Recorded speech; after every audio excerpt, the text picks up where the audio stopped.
I discovered my sister-in-law on a nanny cam telling my son that she was his real mother, but the worst part was that my husband was involved in this crazy family situation. My husband David and I have been married for the last 8 years. We have a son together, Tom, who is 4 years old now. He's a very playful boy with a hyperactive imagination. Tom has always been very close to me and is a bit of a mama's boy, which doesn't bother me at all because I know that as soon as he becomes a teenager, he will have his own interests and may not want to spend as much time with me. David and I are great partners, and over the years we've perfected our routine in managing the house and taking care of Tom, while also maintaining satisfying careers. Honestly, this harmony between us has been possible because I thought I had a very respectful and communicative husband like David. So, you can imagine, I didn't have anything to complain about on Reddit, right? Well, today I'm making this post about my husband's sister, Katie. I don't want to start by showing any bias towards her, but let's just say Katie is hard to get along with. She's always been cold with me from the very beginning, and this behavior has remained the same, even though David and I have been married for a long time. I remember when we first started dating, David told me his parents would approve of me easily, but his sister Katie would definitely interrogate me because she has always been very protective of him. Well, he was right. The first night we met with her, she asked me a ton of questions about my family, my childhood, and my siblings.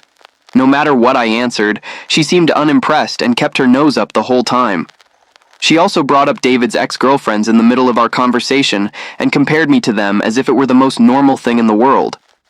At one point during dinner, she invited David to join her and her friends on a girls' trip, telling him that he needed to clear his mind before getting serious with someone.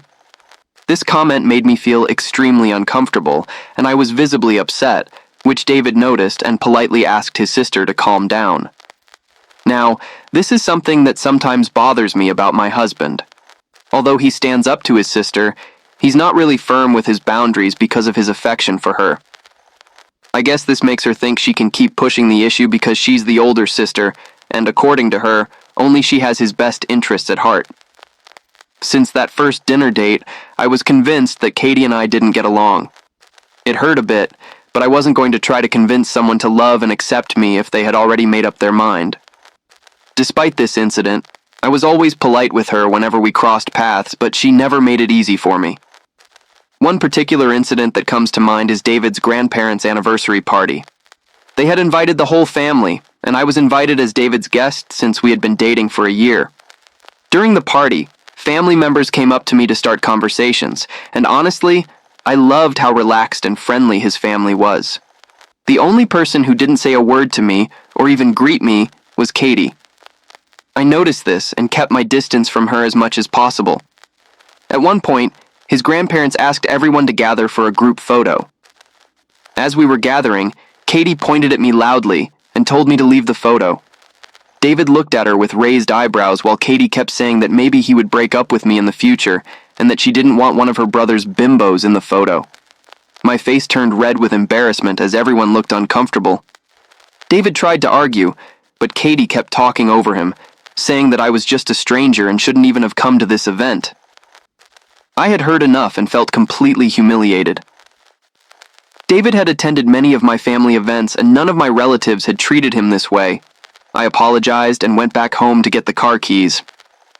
I had no intention of spending another minute with that woman. David and his parents ran after me trying to apologize. His mother tried to convince me to come back with them, but the moment had already been ruined. I could hear David's grandparents scolding Katie loudly, and I felt even more guilty for ruining the day. I immediately left, and that night, I even considered breaking up with David because I knew I couldn't deal with someone like his sister. However, David came to my house with flowers and cakes to apologize. He told me that everyone had scolded Katie for being rude to me, and that he had threatened to cut ties with her as well, which apparently made her cry. He told me he was tired of his sister's antics and didn't want anything to do with her. We talked a lot, and I felt sure that he had defended me. In the days that followed, David kept his word. We stopped seeing Katie altogether, and he stopped answering her calls. Sometimes she showed up at his house unannounced, so he changed all the locks and asked his parents to talk to her so she would respect his private space. His parents supported his decision, so Katie had no choice but to accept that her brother didn't want anything to do with her. We thought this would make her reflect and regret how she treated me, but it had the opposite effect. She started calling me and sending threatening messages, blaming me for everything. The breaking point came when she showed up at my work one afternoon demanding to see me. Fortunately, my manager intervened and kicked her out, but I was really shaken. I told David that at this point, I had no choice but to break up with him to distance myself from his crazy sister, file a complaint against her, and take her to court for harassing me. David started crying when he heard this, begging me not to break up and pleading with me to give him a chance to fix things. He then convinced his parents to arrange a meeting between him and Katie at their house, where they finally had their last conversation. His parents knew what she had been doing to me and made it very clear that they didn't want anything to do with her. David and his parents warned Katie that her behavior was bordering on madness, and if she continued, they would support my decision to take her to court. Eventually, Katie broke down and admitted she needed help. She told them she had been spiraling and didn't know how to stop. She also revealed that she had lost her job and had been unemployed for several months, which had affected her mental health. Fortunately for her, David's parents intervened and admitted her to a psychiatric hospital immediately, where she could be closely monitored. David reiterated his desire to not have any contact with her, which Katie finally accepted. She sent me an apology message, which in my opinion seemed a bit insincere, but for her sake, I hoped she would heal. When David and I finally got married, we decided not to invite Katie, even though she had been discharged and seemed fine in her life. I didn't want anything to do with her, and everyone respected my wish. She sent me flowers congratulating me on my happy day, which I appreciated. Right after we got married and returned from our honeymoon, Katie announced that she was getting married. Everyone was surprised because no one knew she was dating anyone at the time, but at the same time, we were happy for her. However, we became concerned when we learned that she was dating a guy she had met during her time in the psychiatric hospital. To give you all the context, this guy, James, was schizophrenic and an alcoholic with volatile tendencies, according to his doctors. Understandably, David and Katie's parents were a bit concerned when they found out. Katie announced to everyone that her wedding would be next month, and that she only wanted David to be there, not me. I wasn't expecting it, and I was relieved that she hadn't invited me because it saved me the trouble of coming up with an excuse to avoid attending. However, my husband felt hurt that his sister only invited him and not me, so he didn't attend the wedding either. Those who attended the wedding later told us that it was a disaster. It turns out that Katie and James were completely drunk during the ceremony and couldn't even repeat the words after the priest properly. During the reception, James kept drinking and got so drunk that he started ripping his shirt and pants while everyone looked on in horror. Being schizophrenic, James didn't like being stared at and immediately attacked the event waiter, who was just an innocent bystander, shouting that the waiter looked suspicious and was hiding something. James's family finally calmed him down and convinced the waiter not to press charges by paying him off. However, this incident left everyone worried, and we were all quite concerned about Katie's safety. If James could attack a random stranger, what was the guarantee he wouldn't attack her? David and his parents tried to speak to Katie privately about her husband's strange behavior, but Katie seemed convinced that she could change him and have a good life. No matter how much her parents tried to warn her about the warning signs, she was sure that James would never hurt her. I wish I could write here that she was right, but as you can imagine, James treated her exactly the way everyone had warned her over the years. David and his parents tried to stay in touch with Katie, but James deliberately cut off her contact with anyone and prevented her from speaking to anyone. We couldn't make a case against him because Katie refused to accept help. On 2 occasions, we learned that the police had been called to their house because neighbors could hear them arguing and becoming physically violent. Despite everything, Katie never gave in and seemed convinced that he was the one for her. 4 years ago, I got pregnant with Tom and everyone was happy. For my baby shower, I wanted Katie to be part of the celebration, so we sent her an invitation. We never got a response from her, which worried us. David decided to drive to her house to see how she was. It turned out that James had completely cut her off from any communication with us and had thrown away our invitation so that she wouldn't even know about it. I don't know exactly what happened, but David understandably got angry, so he and James exchanged some heated words, which went nowhere, because Katie didn't think what her husband had been doing was wrong in any way. Frustrated, David left, and that was the last time we heard from her. We never contacted her again, not even when Tom was born. Her parents also stopped trying to convince her, and we all just prayed that she was okay. These last years after Tom's birth have been completely peaceful and filled with love. David and I never had major problems, and now we've reached a wonderful understanding and rhythm in our marriage. Tom is a very curious boy, and he keeps us busy with his antics.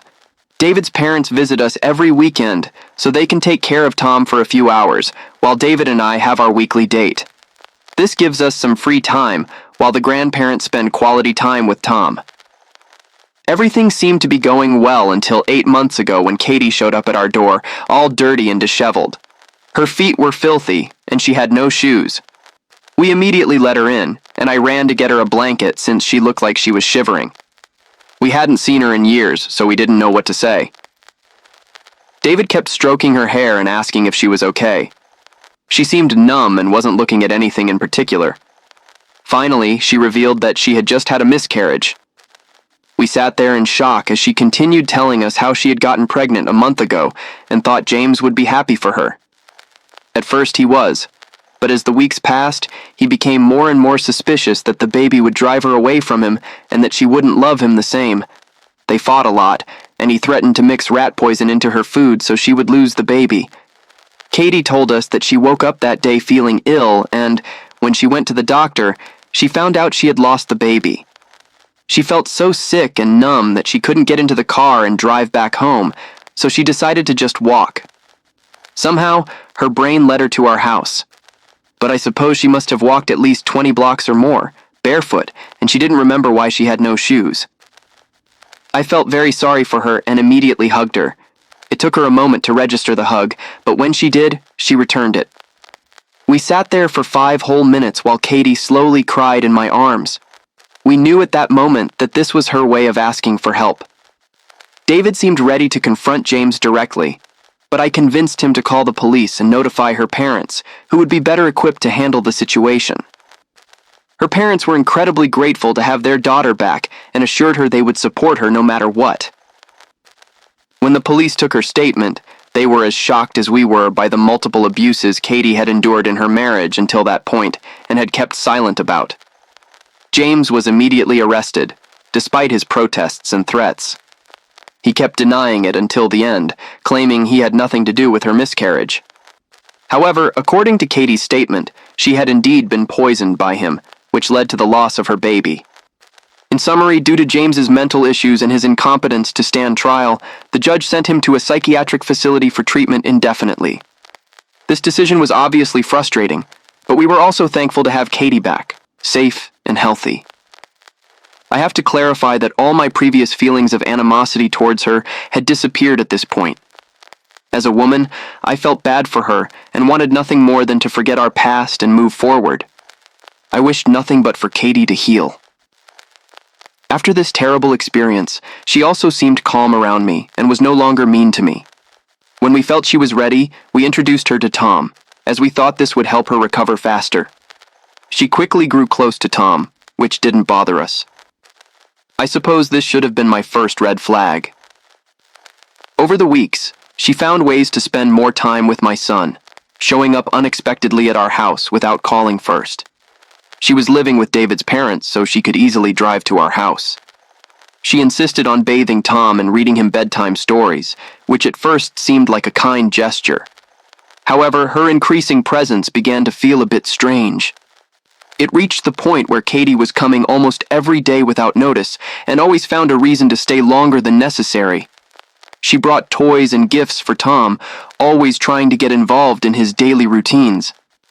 She also made strange comments about his clothes or hairstyle, telling me how Tom would look better this way or that, which annoyed me a little. Although I appreciated her efforts to bond with him, it began to feel like she was reverting to her old ways of belittling me. However, this time, her target wasn't her brother, but my son, and my maternal instincts kicked in. I talked to David, who assured me that maybe I was overthinking it, and that his sister was just trying to cope with her pain. He reminded me how she had just lost her baby, which made me feel guilty. So, I decided to let her be. If taking care of my son made her happy for a few minutes, what harm could it do? Over the days, I tried to be as understanding as possible with her constant presence in our home. She started looking after Tom every day while we were at work, and even took him to the park to play in the afternoon. Sometimes, when I came home, I noticed that my son didn't show the same excitement to see me as he always did. He didn't run to greet me and looked at me curiously. After Katie left, I tried talking to Tom about his day and if he had any issues with Katie being around, but he didn't engage much in the conversation. My usually cheerful son seemed sad and less enthusiastic. As a mother, I was very worried about this change in his behavior, but every time I tried to talk to my husband about it, he gently told me that I was just overthinking trivial things. David tried to reassure me that everything was in my head and that Tom was just growing up. However, the persistent feeling in my head kept bothering me. So, I talked to one of my coworkers about it, and she gave me the brilliant idea of buying surveillance cameras from Amazon, installing them in my son's room and in the living room to keep an eye on Tom. It was a clever idea, so I bought 2 cameras immediately. I never told David about it, because I didn't want him to dismiss my feelings again. Yesterday, when I came home, and after Tom went to bed, I decided to check the surveillance cameras I had installed. David was downstairs watching TV, so I sat in my office to watch the video, which also had audio. At first, I just saw Katie looking after Tom and playing with him. She seemed very good with kids. However, imagine my surprise when I saw Katie pull out a book from her bag, something I hadn't noticed before. Normally, we have age-appropriate books for our son in his room, but this book was different. She read the book to Tom before his afternoon nap.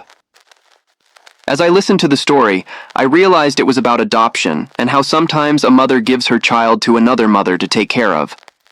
While Katie read the story to my son, she added that this was why she had left Tom under my care all those years ago because she wasn't ready.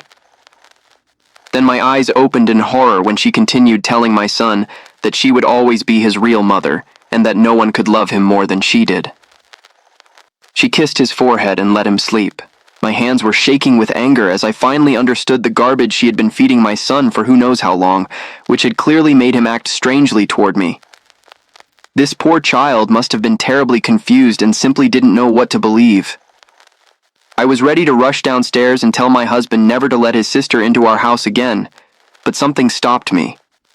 Instead, I decided to take the day off to spend time alone with my son and find out exactly what Katie had been telling him to brainwash him. When I told Katie that she didn't need to come to take care of the child, she became hysterical, insisting that she loved spending time with my son. I firmly told her to step aside and that I wanted the day with my son. David asked me if I was okay, and I tried to assure him before bringing up the topic. I wanted to make sure my son felt safe around me.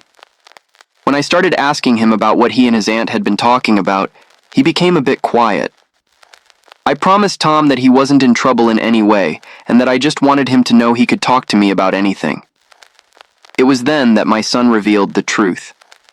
He told me how Katie had been trying to convince him for weeks that she was his real mother, although he didn't really believe it. She also told him that eventually I would leave him because only real mothers love their children. Because of her persistence, he was afraid to ask me about it in case I really would send him away. He told me he loved me and didn't want to go live with Katie. Hearing those words broke my heart as I looked at his tearful face. He looked so small and vulnerable, in stark contrast to the cheerful, playful child I knew. I knelt down to his level, gently took his hands in mine, and reassured him that he had nothing to worry about and that David and I would take care of it. However, my son then informed me that David already knew everything. I asked him what he meant by that, and he replied, "I asked Dad. He knows about this, but he told me not to tell you." My blood drained from my face as I realized that, despite discovering what his sister had been doing, my husband had chosen to protect her instead of protecting our son. He already knew everything.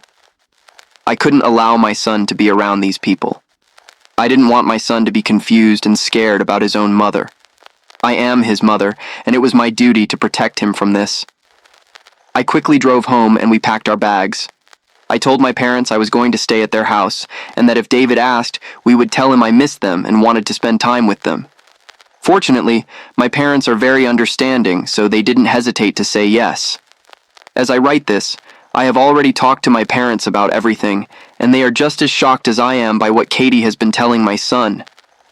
David called me when he must have returned to an empty house, but I tried to sound as normal as possible, telling him I needed a break from our home and work. He sounded curious, but I assured him I would stay with my parents for just a few days. We rarely argue, so I guess he didn't think much of it, although my behavior must have seemed strange to him. I'm so confused right now. I have no idea what I should do or how I should face this situation. Update 1. Wow, I woke up to almost 600 comments on my post. I can't believe so many people use Reddit and found my story. I used fake names in my narrative, so I hope none of David's relatives figure out that this is about him. Also, for those who are criticizing me in the comments for not talking to my husband first, I assure you that I definitely would have spoken to him if my son hadn't told me that he had tried to talk to David when he first found out. Call it motherly instinct, but the fact that my husband knew for weeks how my son had been acting differently with me and still made me believe it was all in my head shows that a confrontation with him wouldn't have led to anything constructive. I also wanted to get my son out of that situation immediately, and now he is much safer with my parents. No psychopath can feed him lies here, and that's the only thing that matters. Katie has tried to contact me several times, sending multiple messages insisting that she needs to see my son and how much she misses him. I plan to put an end to this once and for all at the upcoming family gathering at David's parents' house this weekend. This meeting has been planned for weeks on my part since David's grandparents are visiting, and I thought we could spend some quality time together. However, in light of recent events, I plan to use this opportunity to tell my truth and make sure Katie never comes near my son again. Update 2. Here I am, back with an update. I finally confronted David and Katie as I had planned during the family gathering. I was very nervous before going, but I decided to bring the nanny cam footage with me to have legitimate proof to show everyone. Without going into too many details, I got straight to the point and caught Katie's attention in front of everyone during lunch. She seemed agitated and tried to downplay it as if it wasn't a big deal. Then, I showed the nanny cam footage and told her how I had recorded what she had told my son. I saw the color drain from her face as I sent the video to the family group so they could all see what I was talking about.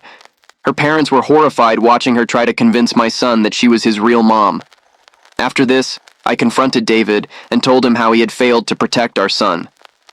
My husband looked genuinely guilty, but tried to justify it by saying that he didn't think it was a big deal and that he thought this would help his sister cope with her pain.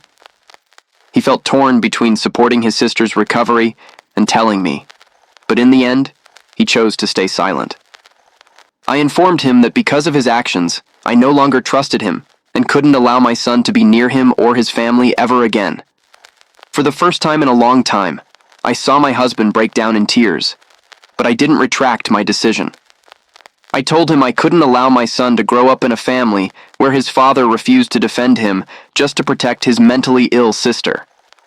David's parents and grandparents apologized and assured me that they would make sure Katie never came near our son again. Katie seemed completely humiliated, but didn't even have the decency to apologize. David continued to justify his actions, but I didn't pay attention. I left shortly after this confrontation because my work there was done and I no longer wanted to have anything to do with any of them. Update 3. I see that some of you are confused about my decision, so I wanted to clarify. Yes, I plan to divorce my husband. I know many of you wanted me to give him a second chance since this wasn't entirely his fault, and I agree that David is a good man.